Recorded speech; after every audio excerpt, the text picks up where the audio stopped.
नमस्कार दोस्तों, स्वागत है आपका जीके विद ढाल क्लासेस चैनल पर। हमारा टॉपिक चल रहा था राजस्थान की झीलें, और उसमें राजस्थान की झील में से एक सामर झील हो गई थी। आज हम आगे बढ़ेंगे खारे पानी की झीलें। आज हम बात करेंगे डीडवाना झील की।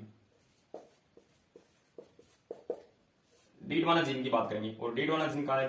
डीडवाना झील नागौर जिले में, नागौर जिले में डीडवाना झील। डीडवाना झील की बात करेंगे। डीडवाना झील करने से पहले आप चैनल को सब्सक्राइब कर लीजिएगा, और अगर आपको ये वीडियो पसंद आए तो इसे लाइक भी करना और शेयर भी करना। जीके विद ढाल क्लासेस चैनल को शेयर करना और लाइक करना। डीडवाना झील पढ़ेंगे। डीडवाना झील खारे पानी की झील है। देखो, इस झील का जो नमक है ना, वो खाने योग्य नहीं है। क्यों नहीं है? क्योंकि इसके अंदर सोडियम सल्फेट और सोडियम सल्फाइड की मात्रा अधिक पाई जाती है। तो फिर खाने योग्य नहीं है, तो कुछ तो काम में लिया जाएगा होगा। तो इसका जो नमक है ना, वो चमड़ा साफ करने और कागज बनाने में काम में लिया जाता है। चमड़ा साफ करने और कागज बनाने में काम में लिया जाता है। बस दो चार ये इसकी बातें। इस झील का नमक खाने योग्य नहीं है। क्यों? क्योंकि इसमें सोडियम सल्फेट व सोडियम सल्फाइड की मात्रा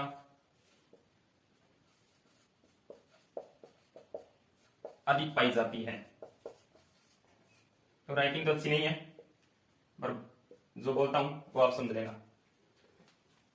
क्योंकि इसमें सोडियम सल्फेट व सोडियम सल्फाइड की मात्रा अधिक पाई जाती है, इसलिए इस झील का नमक वो खाने योग्य नहीं है।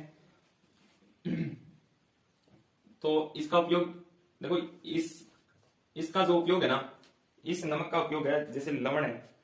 देखो, इसमें से झील में से जो नमक उत्पादित करते हैं, तो या तो पानी में से करेंगे ना, तो पानी या तो पानी को काम में लेंगे या फिर लवण काम में लेंगे।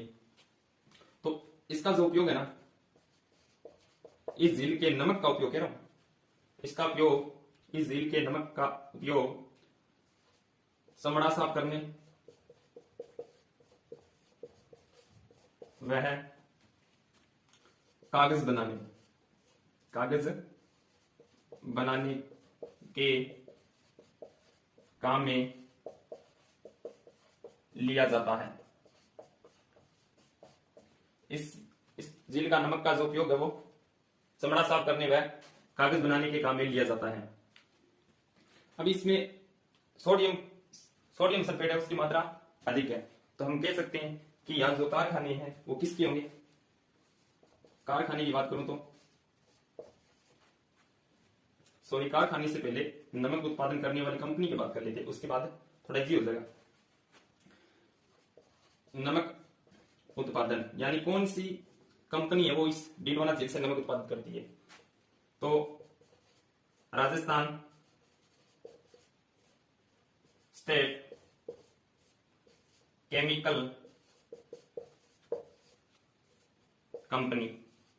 तो सांबर झील से जो नमक उत्पादन करने वाली कंपनी थी वो कौन सी थी? हिंदुस्तान नमक कंपनी थी। और उस पर जो स्वामित्व था वो किसका था? सांबर झील पर केंद्र सरकार का था। और इस पर डीडवाना झील पर जो स्वामित्व होगा वो किसका होगा? केवल राज्य सरकार का होगा।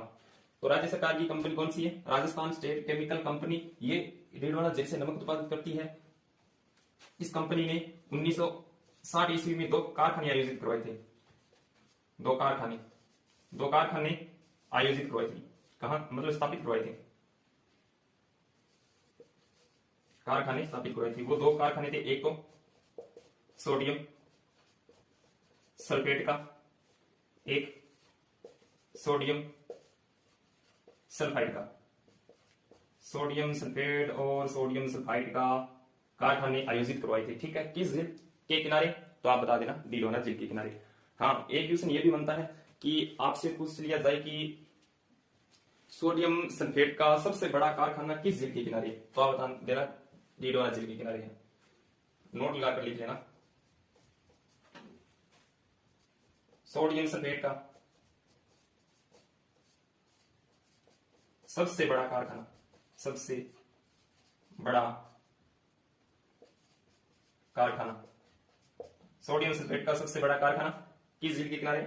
तो आप बता देना, डीडवाना झील के किनारे है। सोडियम सल्फेट का सबसे बड़ा कारखाना डीडवाना झील के किनारे है।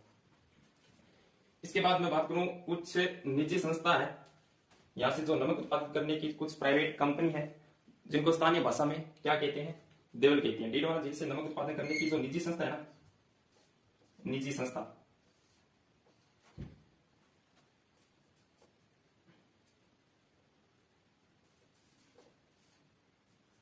समझ लेना, ये निजी संस्था है।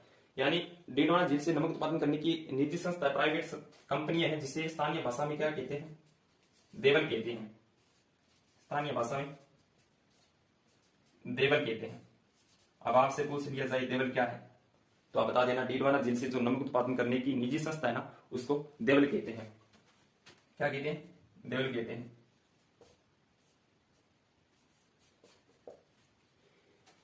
एक बात और याद करनी है, स्क्रीनशॉट ले लो आप।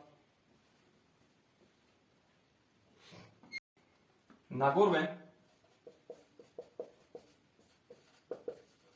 अजमेर की भूमि में, नागौर व अजमेर की भूमि में ना सोडियम फ्लोराइड की, सोडियम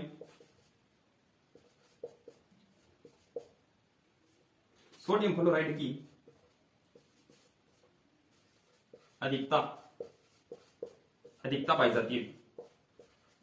सोडियम फ्लोराइड की नागौर की जो भूमि है वहां पर सोडियम फ्लोराइड की अधिकता पाई जाती है। मतलब हम कह सकते हैं कि जो नागौर में एक दुष्प्रभाव देखने को मिलता है, वो दुष्प्रभाव है कुब्बड़ पट्टी। समझ गए होंगे, वहां पर फ्लोराइड की मात्रा अधिक है।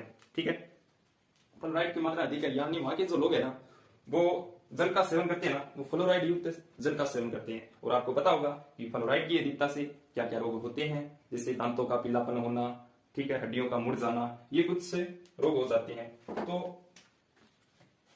तो हम कह सकते हैं कि नागौर व अजमेर में कुब्बड़ पट्टी या मैं इसी को कह दूं बांका पट्टी देखने को मिलती है, देखने को मिलती है। ये जो क्वेश्चन नहीं पूछा हुआ है, कुब्बड़ पट्टी या बांका पट्टी या टेढ़ा पट्टी के कहां देखने को मिलती है, तो आप बता देना, नागौर व अजमेर, नागौर व अजमेर जिले में कुब्बड़ पट्टी या बांका पट्टी देखने को मिलती है। क्योंकि वहां के लोग है जो फ्लोराइड युक्त जल का सेवन करते हैं ना, तो उनके कुब्बड़ निकल जाती है। ठीक है, हड्डियां फिर मुड़ जाती है ना। अब स्क्रीन पर देखिए ना, अब बात करते हैं काबोद झील की। ये भी खारे पानी की बात कर रहे हैं, काबोद झील। और काबोद झील कहां है? जैसलमेर में। काबोद झील जैसलमेर में। इसकी एक विशेषता है, इंपॉर्टेंट है, वो सबसे, यानी आयोडीन युक्त जो सबसे उत्तम किस्म का जो नमक है ना, वो इसी झील में मिलेगा। एक विशेषता इसकी, आयोडीन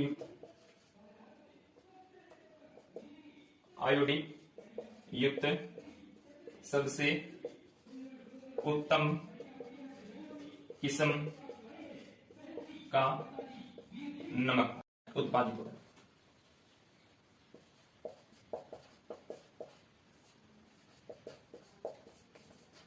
अब बात करते हैं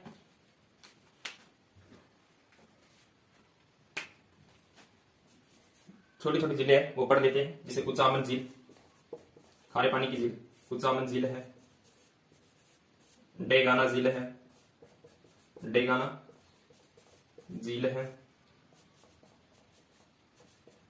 ताल छापर झील है, ताल छापर झील है, और पिथमपुर है, पिथमपुर झील,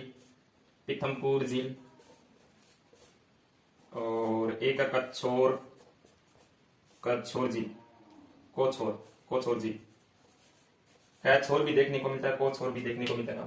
तो कुचामन झील और डेगाना झील ये तो है नागौर जिले में है। ठीक है, ताल छापर झील ये चूरू में, पीथमपुर और कोथोर जिला ये सीकर जिले में खारे पानी की है। ठीक है, अब बात करते हैं किस झील की। स्क्रीनशॉट ले लिया था, अरे याद नहीं रहता यार, क्या करें।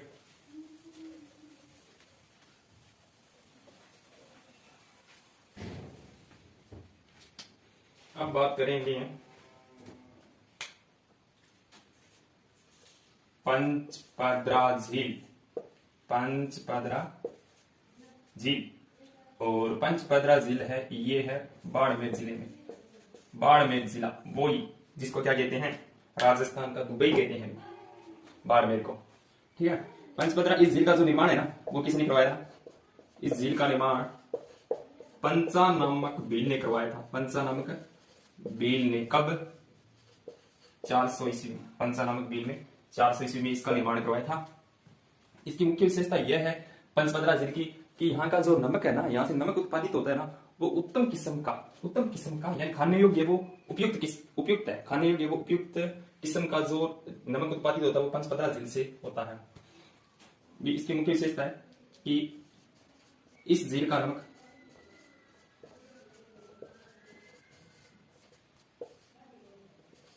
उत्तम किस्म का प्राप्त होता है। उत्तम किस्म का प्राप्त होता है, यहाँ से जो नमक उत्पादित होता है ना, वो उत्तम किस्म का नमक उत्पादित होता है। क्यों होता है? क्योंकि इस झील के अंदर सोडियम क्लोराइड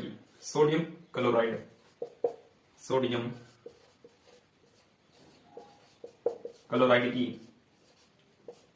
अधिकता या सर्वाधिक मात्रा पाई जाती है। आपसे पूछ लिया जाए कि सोडियम सल्फेट की मात्रा इसमें अधिक पाई जाती है, तो आप बता देना कौन सी झील? डीडवाना झील। ठीक है, और सोडियम क्लोराइड की मात्रा अधिक पाई जाती है किस झील में? पंचपदरा झील में। इसमें जो सोडियम क्लोराइड है वो 98% पाया जाता है। एक बात और याद रखना है यहाँ इस झील के बारे में कि पंचपदरा झील है ना, यहाँ से जो नमक उत्पादित जो करती है ना, वो कौन सी कंपनी करती है? यानी राज्य सरकार के अंतर्गत आता है। इस पर जो स्वामित्व है ना, वो किसका रहता है? पंचपदरा झील पर राज्य सरकार का रहता है। ठीक है, 100% यहाँ से नमक उत्पादित है वो राज्य सरकार ही करेगी। और इसकी मुख्य विशेषता जो नमक उत्पादन करेगी ना, वो कौन करेगी?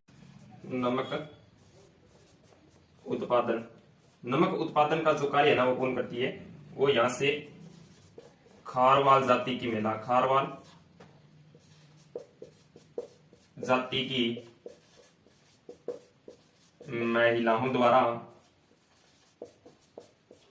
मोरली नामक झाड़ी से, मोरली नाम की एक झाड़ी है, उस मोरली नाम की झाड़ी से ये खारवाल जाति की महिला नमक उत्पादन करती है। किस झील से? पंचपदरा झील से। मोरली नामक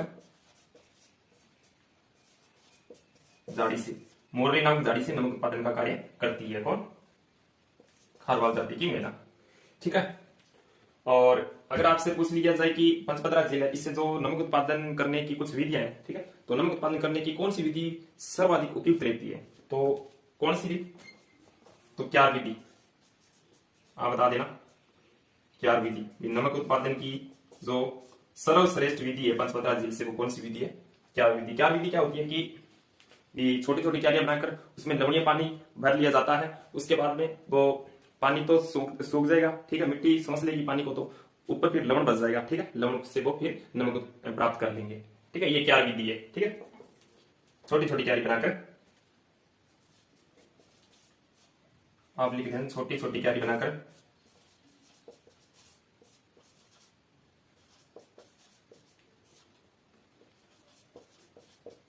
लवणीय जल को या लवणीय जल से भर देना। ठीक है, लवणीय जल से भर देना, लंबे समय तक भर देते हैं। ठीक है, ये हमारी पंचपदरा झील होगी। अब लूणकरणसर झील, और लूणकरणसर झील जो है वो कहां पड़ती है? बीकानेर में। ठीक है, बीकानेर में पड़ती है लूणकरणसर झील। इसका जो निर्माण है ना, इसका निर्माण किसने करवाया था? बीकानेर का शासक था, राठौड़ वंश का शासक था कौन? राव लूणकरण ने क्या करवाया था? लूणकरणसर झील का निर्माण करवाया था। और इसी ने ही लूणकरण शहर बसाया था। ठीक है, इसे कलयुग का कर्ण कहते भी, इसे लूणकरण से राव लूणकरण को कहते, राव लूणकरण को, इसे कलयुग का कर्ण कहते हैं। ठीक है, और लूणकरणसर झील की क्या विशेषता है? लूणकरणसर झील की यह विशेषता है कि ये उत्तरी राजस्थान की एकमात्र खारे पानी की झील है। उत्तरी राजस्थान की विशेषता बता देना आपकी, इसकी विशेषता जो है वो ये रहेगी कि उत्तरी राजस्थान की एकमात्र खारे पानी की झील है। उत्तरी राजस्थान की एकमात्र खारे पानी की झील है वो कौन सी? लूणकरणसर झील है। वर्तमान में इसका जो जल है वो वर्तमान में इस झील का जो नमक है ना वो खाने के अयोग्य घोषित कर दिया गया है। क्यों? क्योंकि यहाँ का जो जल है वो प्रदूषित है, जिस कारण इसका जो नमक है वो खाने के अयोग्य घोषित कर दिया गया। वर्तमान में इस झील का नमक खाने के अयोग्य घोषित कर दिया गया।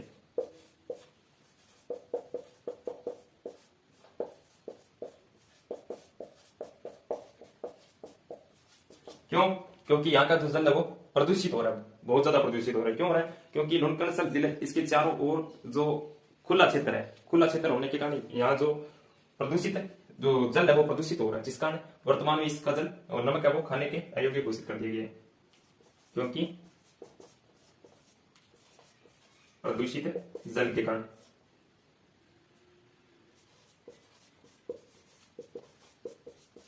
प्रदूषित जल के कारण। ठीक है, इसके बाद हम बात करेंगे एक जिला जिसका नाम है नवा।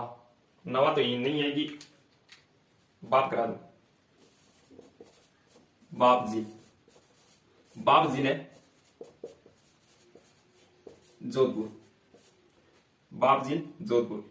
देखो इसकी क्या विशेषता है? बाप झील जोधपुर, इसकी विशेषता यह है कि यहां राजस्थान का, इस झील के किनारे यहां राजस्थान का प्रथम कोयला संयंत्र स्थापित है। राजस्थान का प्रथम जो कोयला संयंत्र स्थापित है वो इस बाप झील के किनारे। बाप झील कहां है? जोधपुर। बाप कहां है? बाप जोधपुर में। ठीक है, अब बात करते हैं रेवासा झील की।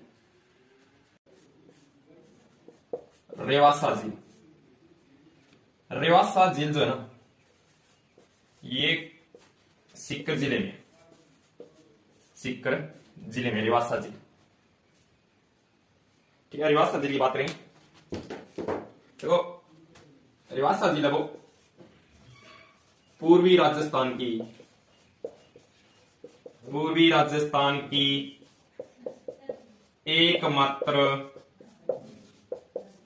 खारे पानी की झील। पूर्वी राजस्थान की एकमात्र जो खारे पानी की झील है वो कौन सी है? रेवासा झील, सीकर है। ठीक है, एक इसमें बात याद रखनी है कि रियासती काल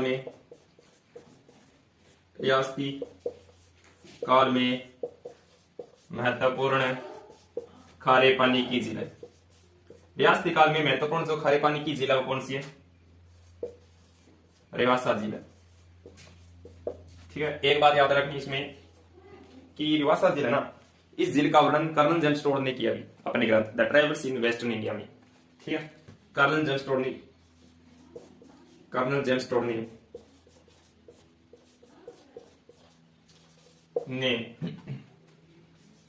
अपने ग्रंथ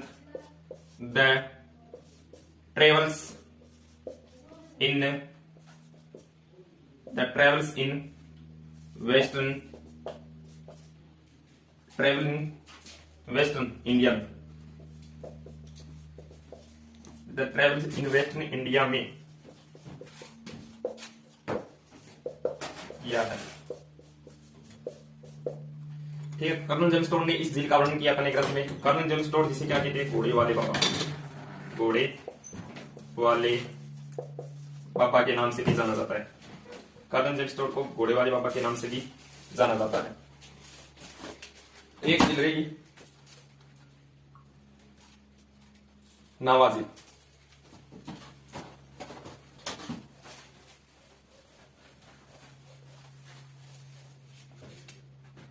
खारे पानी की झील है नावा झील, और नावा झील है नागौर में। नावा झील नागौर, देखो नावा झील नागौर की क्या विशेषता है कि इसकी यह विशेषता है कि अगर पूछे नमक की सबसे बड़ी जो मंडी है वो कहां है, इसी झील के किनारे है। नमक